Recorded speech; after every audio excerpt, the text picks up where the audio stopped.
आज हम जिस फिल्म की बात करने वाले हैं, कहने को उसकी स्टोरी लाइन वही ऑब्वियस सी कहानी मान सकते हैं, जहां पर एक आदमी होता है जिसके अंदर कुछ सुपर पावर्स होती है और उसको एक जिम्मेदारी मिलती है दुनिया को बचाने की।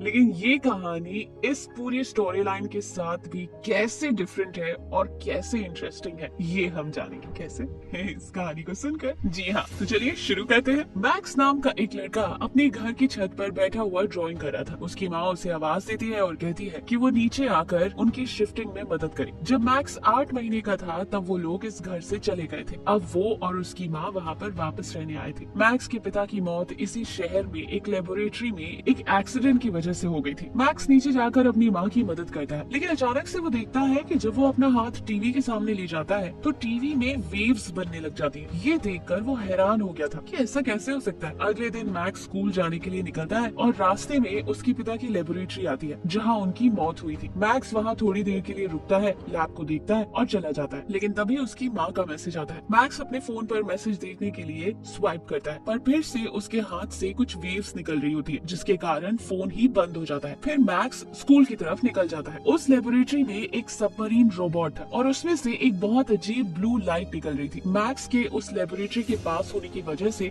वो रोबोट्स एक्टिवेट हो गए थे और वो ब्लू लाइट पैदा कर रहे थे। मैक्स अपनी साइकिल पर स्कूल जा रहा होता है और रास्ते में उसकी गाड़ी से टक्कर हो जाती है। उसकी मदद करने के लिए गाड़ी से एक लड़की उतरती है, सोफिया, और वो उससे बोलती है कि वो स्कूल के बाद उनका साइकिल ठीक करवा देगी। मैक्स स्कूल जाता है जहाँ पर उसे पता चलता है कि उसके पिता को इस शहर में सभी लोग जानते थे। स्कूल के बाद सोफी मैक्स को पिकअप करने आती है। वो उसकी साइकिल अपने गैराज में ठीक करवा देती है, जिसके बाद मैक्स साइकिल पे घर आ जाता है। जब वो घर पहुंचता है तो वो देखता है कि उससे मिलने एक आदमी आया था, माइल्स। वो उसके पिता के कलीग थे और फैमिली फ्रेंड भी। दूसरी तरफ उस लैब में वो सबमरीन रोबोट एक्टिवेट हो गए थे और अब वो बहुत तेज ब्लू लाइट पैदा कर रहे थे। अचानक से पानी में एक ब्लास्ट होता है और पानी में एक अजीब सा पैटर्न बना देता है, जिसको दो साइंटिस्ट आकर चेक करते हैं कि ये क्या है। वहाँ उन्हें पता चलता है कि वो रोबोट पानी से निकल गया था और अब लैब से बाहर निकलने की कोशिश कर रहा था। साइंटिस्ट जल्दी से सिक्योरिटी को बुलाकर उस रोबोट को पकड़ने का आदेश देते हैं, पर वो रोबोट इतना तेज होता है कि सिक्योरिटी उसे नहीं पकड़ पाती और वो लैब से भाग जाता है। यहाँ मैक्स अपने रूम में कंप्यूटर पर अपने पिता के बारे में सर्च करता है। वहाँ उसे एक वीडियो मिलता है जिससे उसे पता चलता है कि उसके पिता की मौत एक स्टॉर्म से हुई थी, पर वो स्टॉर्म नेचुरल नहीं था, वो एक मैन मेड स्टॉर्म था। स्टॉर्म किसने बनाया था ये अभी तक किसी को नहीं पता था। अचानक मैक्स का कंप्यूटर बंद हो जाता है और उसे गुस्सा आता है, जिसकी वजह से वो अपने डेस्क पर जोर से मारता है, लेकिन जैसे ही वो अपने हाथ से मारता है उसके हाथ से कुछ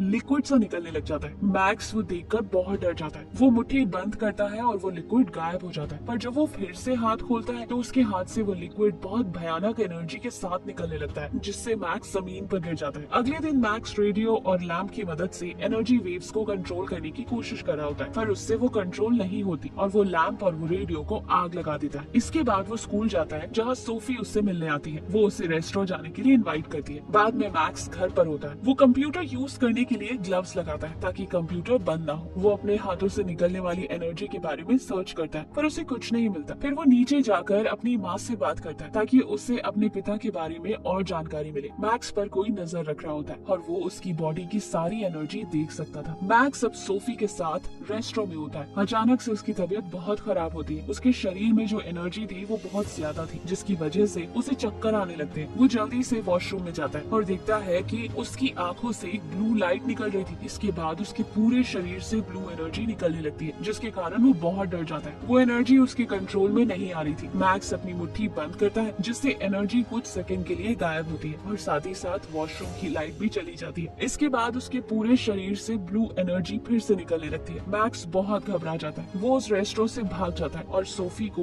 वो वहीं छोड़ देता है। यहाँ कोई उस पर लगातार नजर रखे हुए था। मैक्स जहाँ भी जा रहा था उस पर नजर रखी जा रही थी। वो भागकर एक जंगल में जाता है जहाँ फिर से एक भयानक एनर्जी उसके शरीर से निकलने लगती है। वो इस एनर्जी को बिल्कुल भी कंट्रोल नहीं कर पाता, जिसके कारण वो जोर से चिल्लाने लगता है। उसके चिल्लाने की वजह से उसके शरीर से इतनी एनर्जी निकलती है कि वो बेहोश हो जाता है। बाद में उसकी आंखें उसके बेड पर खुलती है। उसे समझ नहीं आता कि वो वहाँ कैसे पहुंचा, क्योंकि वो तो जंगल में बेहोश पड़ा था। मैक्स उठ के वॉशरूम जाता है और देखता है कि उसकी टी शर्ट पर बहुत सारे होल्स बने हुए थे। वो होल्स एनर्जी के बाहर निकलने की वजह से हुए थे। वो अपनी शर्ट उतारता है और उसकी बॉडी पर एक लाल निशान पड़ा होता है। मैक्स देखकर बहुत डर जाता है। अचानक से वो मिरर में देखता है और उसके पीछे वही रोबोट होता है जो कि लेबोरेटरी से भाग गया था। मैक्स उसे देखकर बहुत डर जाता है और वो उसे वॉशरूम में बंद करने की कोशिश करता है। फिर वो रोबोट उसके रूम में पहुंच जाता है। वो रोबोट मैक्स को बताता है कि उसका नाम स्टील है, वो आउटर स्पेस से आया होता है, यानी कि वो एक एलियन है। वो मैक्स को बताता है कि उसका काम मैक्स को प्रोटेक्ट करने का है। अचानक मैक्स की बॉडी में फिर से वो ब्लू लाइट निकलने लगती है और स्टील उसकी बॉडी से सारी एनर्जी ऑब्जर्व करता है। मैक्स को अब स्कूल जाना होता है, इसलिए वो स्टील को बैग में रख लेता है और उसे जंगल में छोड़ने का इरादा करता है। पर जंगल में स्टील उससे बोलता है कि जो उसकी बॉडी से एनर्जी वेव्स निकल रही है वो उसे जिंदा रख रही है और अगर स्टील उस एनर्जी को ऑब्जर्व नहीं करेगा तो मैक्स की बॉडी ब्लास्ट हो जाएगी। अचानक वहाँ जंगल में कुछ आदमी आते हैं जिनके हाथों में गन होती है। वो आदमी मैक्स की लोकेशन एक डिवाइस से पता कर रहे थे। मैक्स अपनी पावर से उस डिवाइस को डिस्ट्रॉय कर देता है और मैक्स और स्टील वहाँ से भाग जाते हैं। रास्ते में स्टील को फ्लैशबैक्स आते हैं। वो फ्लैशबैक्स मैक्स को भी दिखने लगते हैं क्योंकि अब वो दोनों कनेक्टेड थे। स्टील को रिसर्च लैब के स्ट्रॉम का फ्लैशबैक आता है और जब मैक्स उसके बारे में पूछता है तो स्टील उसे कुछ नहीं बताता। मैक्स और स्टील स्कूल चले जाते हैं और मैक्स स्टील को अपने बैग में ही रखता है। स्कूल के बाद सोफी मैक्स को बोलती है कि वो रेस्टोरेंट चले, पर स्टील उसके बैग से इतना मूव कर रहा था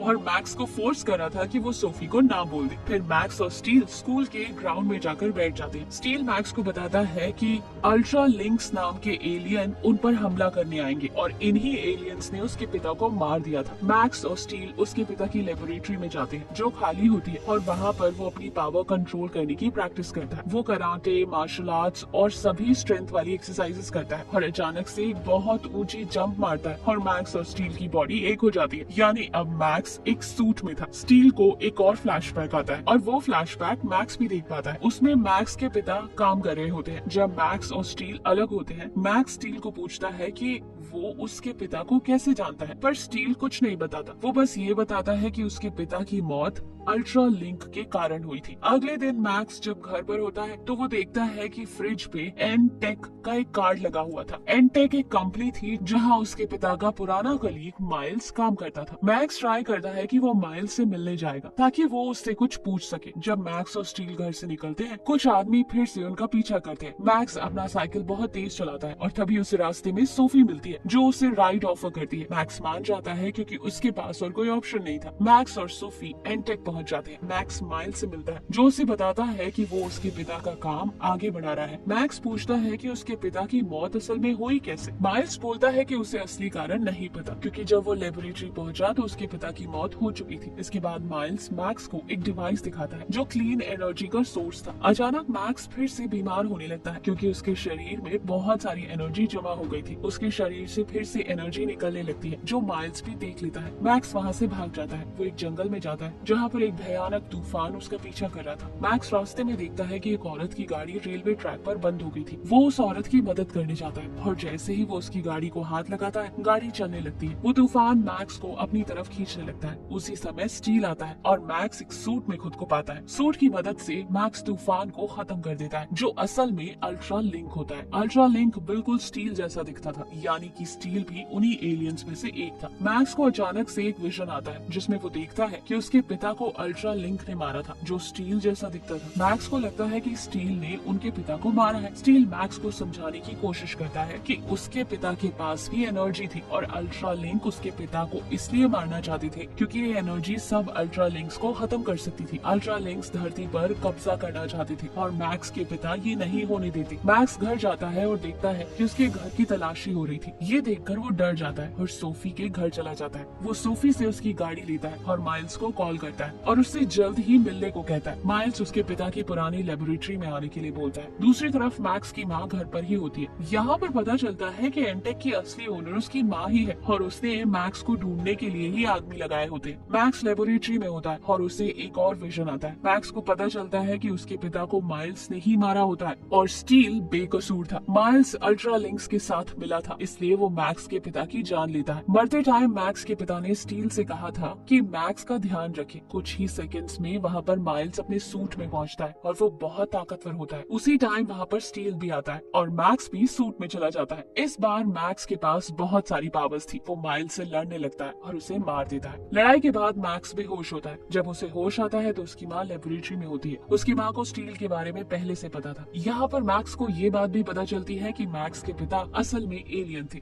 और मैक्स भी एक एलियन है जिसके पास सुपर नेचुरल पावर्स है। उसकी माँ को सब कुछ पता था और ये सुनकर वो बहुत हैरान होता है। है कि माइल्स ने उसे धोखा दिया। मूवी के एंड पर मैक्स और सोफी एक साथ होते हैं और मैक्स उसे डेट पर ले जाता है और इसी के साथ ये फिल्म खत्म हो जाती है। इस मूवी से आपने देखा कि एलियंस रोबोट्स भी हो सकते हैं, जैसे कि स्टील था। ऐसा जरूरी नहीं कि एलियंस की एक अजीब सी बॉडी हो और वो जानलेवा हो, पर अभी तक तो इंसानों को एलियंस का कोई निशान नहीं मिला है। ये मूवी एक फिक्शनल स्टोरी पर बेस्ड है। इस मूवी में क्लीन एनर्जी का भी मेंशन किया गया है। क्लीन एनर्जी एक ऐसा सोर्स होता है जिससे एनवायरनमेंट को कोई नुकसान नहीं पहुंचता, जैसे solar energy, wind energy, hydro energy etcetera. Hope in motivational and knowledgeable movies से हम इंस्पायर हो रहे होंगे। अगर आपको लगता है कि ये वीडियो आपकी किसी फ्रेंड या फैमिली मेंबर को इंस्पायर कर सकती है तो ये वीडियो उनके साथ जरूर शेयर करें। अगर आप हिंदी में फ्री में 200 से ज्यादा amazing non fictional book summaries सुनना या पढ़ना चाहते हैं तो आप डिस्क्रिप्शन या फर्स्ट कमेंट में दिए गए लिंक से ऐप डाउनलोड कर सकते हैं। एनीवेज दोस्तों, अगर आप ऐसी ही नॉलेजेबल वीडियोस मिस नहीं करना चाहते तो सब्सक्राइब करने के बाद बेल का बटन दबाना मत भूलिएगा। आप कमेंट करके ये भी बता सकते हैं कि आप नेक्स्ट वीडियो किस टॉपिक पर चाहते हैं। जल्द ही हम आपसे दोबारा मिलेंगे।